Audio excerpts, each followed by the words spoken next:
Hello, members of Congress. Thank you for having me. I would like to present to you the Standardized Registered Nurse to Patient Ratios for Hospital Patient Safety and Quality Care Act of 2017. The purpose of this bill, as more and more Americans are now living into their 80s and even 90s, and younger adults are presenting with multiple comorbidities such as obesity, diabetes, and high blood pressure, registered nurses are regularly finding themselves responsible for the care of higher acuity patients than their counterparts before them. These levels of higher acuities in our nation's hospitals fosters the need for standardized registered nurse-to-patient ratios in order to ensure patient safety and reduce the chance for medical errors and nurse burnout. Patients entrusting their care to the individual acute care hospitals have the right to the understanding that they will be safe from harm and free from medical errors. Standardizing registered nurse-to-patient ratios will allow the nurses to provide safe, adequate, appropriate, and focused care to their patients without feeling rushed or overwhelmed, which can lead to medical errors and nurse burnout. A 2010 Health Services research study found that establishing minimum registered nurse-to-patient staffing ratios in California has led to improved patient outcomes and the retention of registered nurses who are considering leaving direct patient care because of demands created when hospitals are not required to follow standard nurse-to-patient staffing ratios. Standard registered nurse-to-patient staffing ratios, establishing a minimum for direct care by registered nurses based on unit-specific patient acuity measures, will improve patient outcome and patient safety. The 2010 Health Services research study found a reported 1.5% decrease in nurses missing changes in a patient's conditions due to heavy workload, and a 1.8% decrease in reporting a patient's quality of care as poor or fair. The Robert Wood Johnson Foundation has found that a key factor that has played into the current nursing shortage is dissatisfaction with their jobs.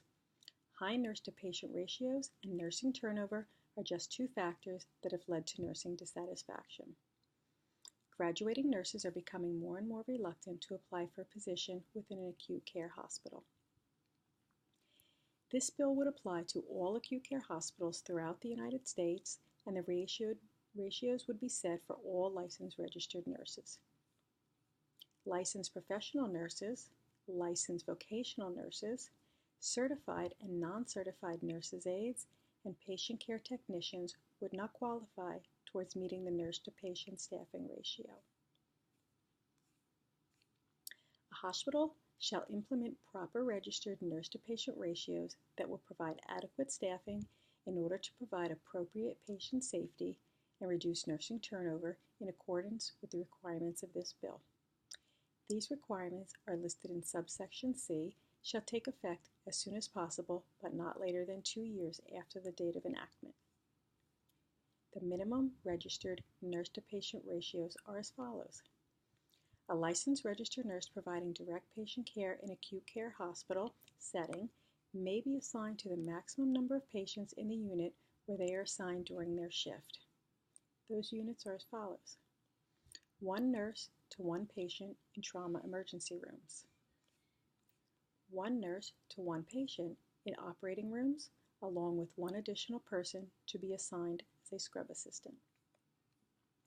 1 nurse to 2 patients in critical care units, including neonatal intensive care unit, non-trauma emergency critical care unit, critical care units, intensive care units, labor and delivery, acute respiratory care, post-anesthesia care, and burn units.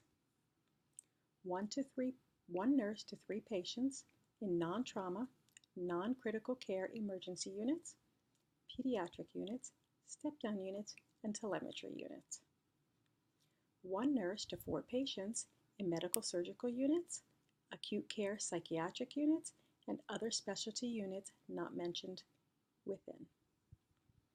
1 nurse to 5 patients in rehabilitation units and skilled nursing units.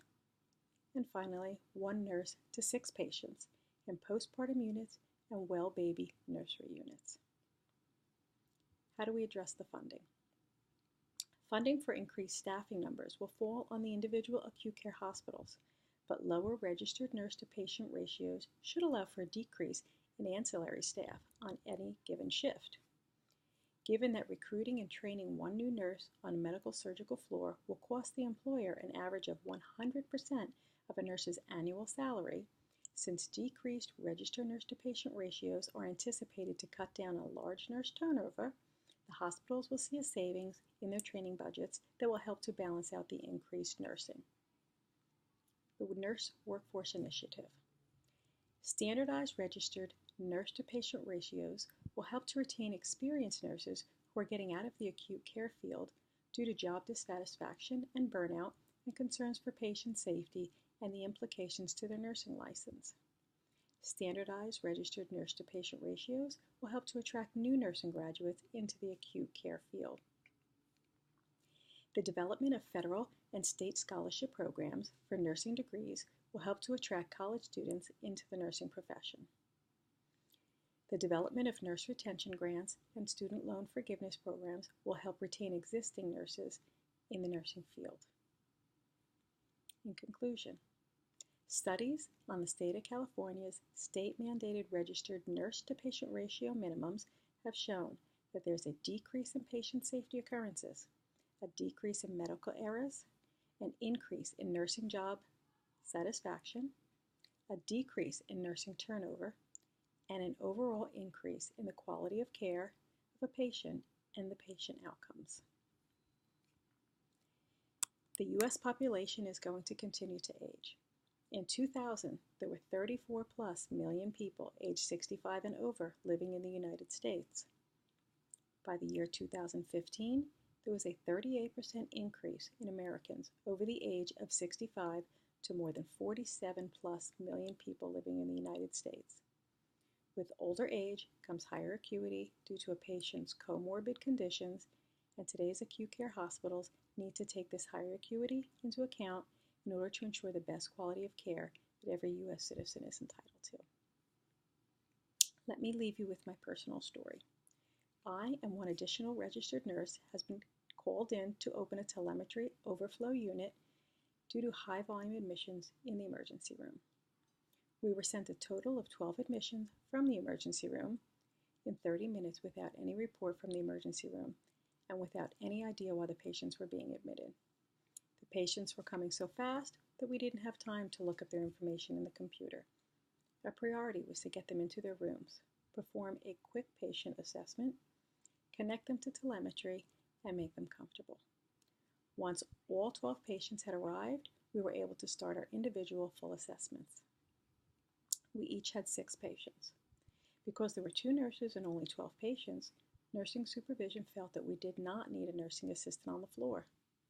By the time I went to see my 6th patient, I was horrified to find her lying on the floor.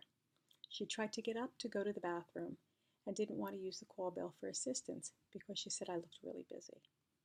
This poor woman, my patient, had broken her hip and her wrist, all under my watch. I was mortified, horrified, and sorry beyond what words could say. 12 telemetry inpatient admissions among 2 nurses within 30 minutes was a travesty that should never have happened. The emergency room, the nursing supervision, and the hospital failed to treat patient safety as their #1 priority. With the proposed registered nurse-to-patient ratios, there would have been 4 nurses assigned to open this unit, and this patient safety issue may have been prevented. I would have been to see my patients quicker, and I would have been able to do a full assessment, which would have alerted me to the fact that although this elderly patient was alert and oriented, she tended to sundown at night, causing confusion and preventing her from making rational judgments. I had to call her son and explain to him what had happened and express my sincere apologies. Please don't let this happen to any of your family members. Physicians may diagnose the patient, but it is the nurses that provide the majority of the patient care while in the hospital. They should be provided with the ability to focus 100% of their efforts on the patients assigned to them during their shift, and the patients deserve that level of focus. Members of Congress, please vote to enact the standardized registered nurse-to-patient ratios for hospital patient safety and Quality Care Act of 2017. Your mother thanks you. Your grandmother thanks you. And as a proud registered nurse who takes pride in providing the highest quality of care for my patients, I too thank you. Again, thank you very much.